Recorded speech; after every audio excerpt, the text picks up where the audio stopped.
Did anyone have Wichita State against LaSalle in their bracket? I don't know, but that's what we're getting in the Sweet 16. I'm Tom Vandervoort alongside Mike DeCourcy as we break down each and every game of this year's NCAA tournament. Thanks to UPS and the UPS team Performance Index. We're courtside in Dayton. What are you going to tell me about Wichita State and LaSalle in this matchup?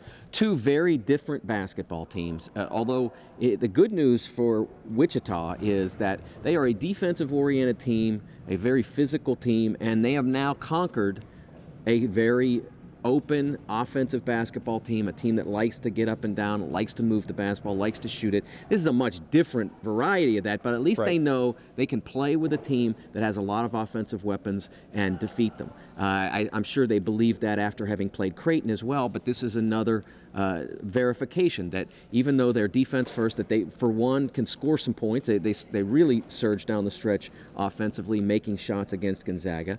And then the second part of it is the idea that they can guard and stay with a team with as many weapons as a Gonzaga has, or Creighton did in the past, or now LaSalle. The difference with LaSalle, not as physical as either of those teams, much more intent on spreading you out and driving the basketball, either getting it to the rim or kicking it out for an open three. They play somewhat like John Calipari's Memphis teams did under the dribble drive offense. It's all about getting you on your heels, using their speed and their quickness and their shooting ability. That's the number one thing.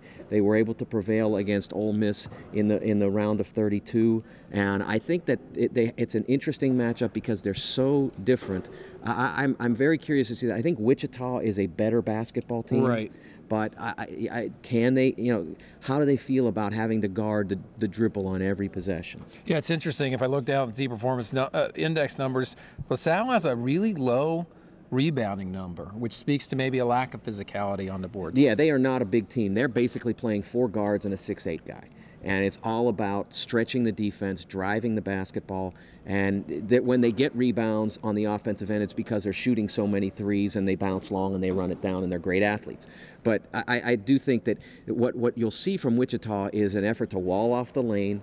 That's the hallmark of their defensive philosophy anyway. It certainly is enhanced in importance in this game. So they'll wall off the lane, try to keep LaSalle from even getting into the defense, and I think they'll frustrate LaSalle. I think that will be a problem. When that happens, what teams tend to do is they just tend to shoot quick shots. And when you shoot quick shots, you're sort of writing your own ticket home out of the tournament. Well, certainly have 2 low seeds here. Do you feel like Wichita State has what they need to go ahead and close this one out? I do. I believe that they're the better basketball team. LaSalle has been on a really brilliant run, sort of reminiscent of VCU in 2011, the first 4 team to get to the Final Four. Right. LaSalle probably thinking right now, hey, they did it, we can do it. There's a lot of physical similarities in the way they play. Maybe they can. All right, we'll see what happens. Wichita State against LaSalle. For Mike DeCourcy, I'm Tom Vandervoort, and thanks again to UPS.